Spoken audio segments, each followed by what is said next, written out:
Guys, it's Godbars here, the self-proclaimed hip-hop historian. This is the 11th episode of my series where I grab a vinyl from my collection, talk about why I love it, what influence it has, and what its place is in the grand scheme of hip-hop. Like I mentioned before, now that I'm through the first 10 videos, I'm going to start alternating decades. The first 10 were 90s and 2000s, but they were mostly just personal favorites. I hadn't really had the idea when I started, so those ones don't really fit the mold, but these next 10 are all going to be from the 2010s to 2020s, and I'm going to mostly do more underground ones, but I'm going to throw in a couple more well-known contemporary ones just to kind of mix it up a bit. This time period has no shortage of interesting, forward-thinking, and unique hip-hop, so just like I've been holding off on, Your All Eyes on Me or the infamous with the 90s, I'm going to hold off on the To Pimp a Butterflies and Good Kid, Mad Cities for the 2010s just because those are so universally talked about. I'd rather kind of talk about ones that you maybe haven't heard of. Again, that isn't to negate any of those albums at all. Obviously, they're classics that you should definitely hear. I just feel like there isn't that much left to say about them relative to some of these other ones. I'm trying to combat this notion that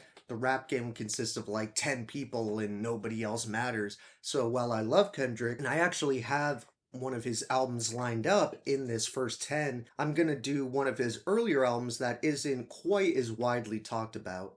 Either way, those aren't the albums I'm talking about. The one I'm talking about today is what I most commonly call my favorite album of the last decade. It's always sort of been in a tie with So the Flies Don't Come by Milo, but since I've never been able to find that vinyl, it's not really an option at the moment. Billy Woods is an underground rapper who's actually been in the game for about 20 years now, though he really started to gain attention through Arm & Hammer, his duo with Elucid, as well as his 2012 solo album History Will Absolve Me. The last few years, he's probably gotten the most eyes on him through Arm & Hammer's collaboration with The Alchemist and his newfound friendship with Earl Sweatshirt. I actually saw Billy Woods live a few months ago, and Earl was there and performed as well as Uncle Al. The collaboration that he released this year with Kenny Siegel shows that Billy's nowhere near letting up anytime soon, and there's even a new Arm & Hammer album on the way that's set to release pretty soon. While Billy's 2019 project Hiding Places, which was also with producer Kenny Siegel, gave him a little more attention from the general music community than he was used to getting,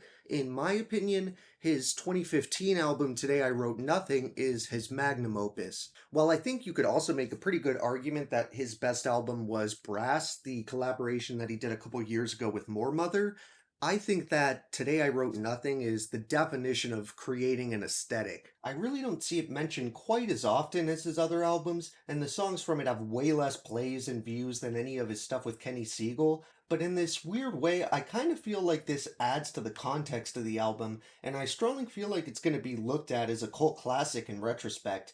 Even if it doesn't and it remains an album that's remotely untalked about, I think it's incredibly commendable, and it also has one of my favorite album covers ever, even if the vinyl version doesn't feature that same picture. Billy actually did sort of a collaboration called Camouflage way back in 2004 with Vortal Mega of Cannibal Ox, and while this was mainly a Billy Woods album with Vortal popping up here and there, it shows an early prototype of the style Billy would perfect down the line. This project is also where Billy met fellow MC Privilege, and while it came out in 2004, they met laying down tracks for the project in 2002, and over the next decade, the duo would release various dope projects under the name Superchron Flight Brothers. There's multiple characteristics that have always drawn me to Billy Woods' music, primarily his vivid lyricism and a flow that blurs the line between rap and spoken word. One thing that he shares with my favorite rapper, MF Doom, is how he keeps his face obscured, whether it's in music videos or album art. Usually this involves his features being heavily pixelated or blurred, but if you've seen him live, obviously you're in that little club that knows what he looks like.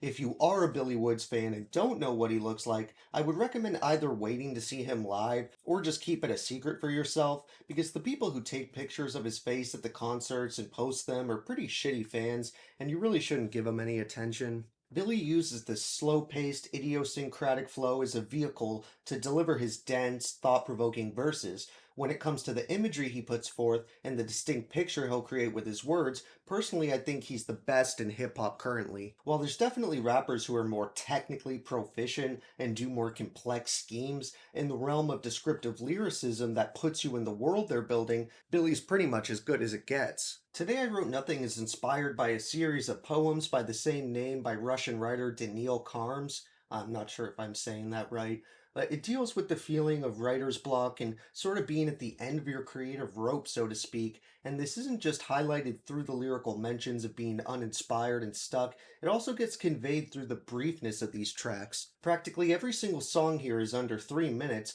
many of them are under 2 minutes, though there's one nearly 5 minute track that's the exception to that rule. The songs being so short gives them this feeling of being almost purposefully unfinished, and as descriptive as he is, he'll often leave out certain details to leave the story sort of open to interpretation to a degree, usually regarding his involvement in these acts. To me, this kind of comes across like him or his character is a witness or even participant of many of these seedy, questionable acts, but sort of like Nas with Omatic, he's just kind of reporting on what he's witnessing. The dusty picture he paints is always shrouded in mystery, and as an aspiring writer myself, I find it very inspiring how Billy can take a concept like staring at a blank piece of paper on a rainy day and leave his description just dripping with details. One of my favorite passages is from his first verse on the whole project, which really sets the tone with, "Today I wrote nothing, stared at the page blunted, light drizzle out crooked window, sky color of an old pistol,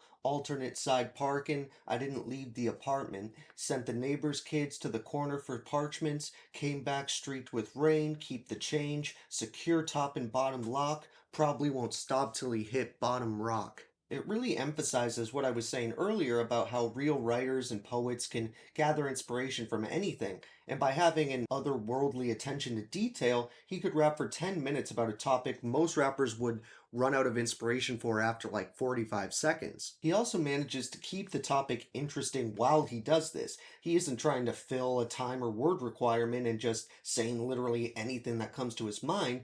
There's obviously a stream of consciousness element of Billy just taking inspiration from what's around him and writing about it, but there always feels like a wider angle to the themes he chooses to weave together. It never comes off like he's just going, oh, there's a lamp, there's a chair, there's a kid walking by. It's much more in the vein of classic literature, which you can tell Billy takes massive inspiration from. I'd actually be really interested to see an experiment where someone takes Billy Wood's lyrics, writes them down, and has them presented to some old white poetry or writing majors who traditionally have said hip hop isn't poetry or art. I challenge anyone to convince me how a stanza like this isn't poetry.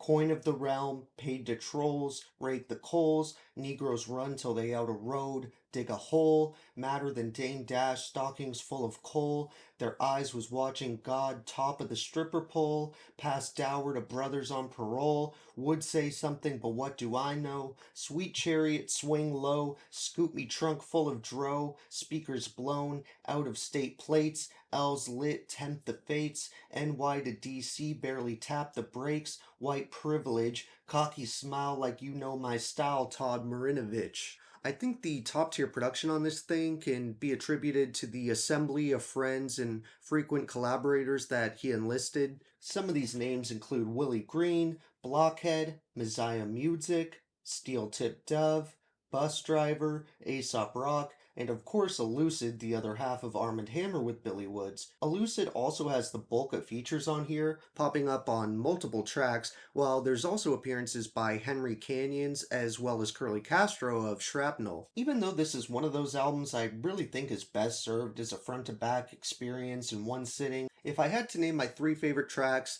they'd be The Big Nothing, War Machines, and Lambs. Thank you for watching my 11th video. The next album I'm doing is probably going to be the most popular one I do in this next kind of bulk of modern albums. It's still not going to be, like I said, one that's a top-selling album or anything, but it's one that's definitely a little more contemporary than Billy Woods.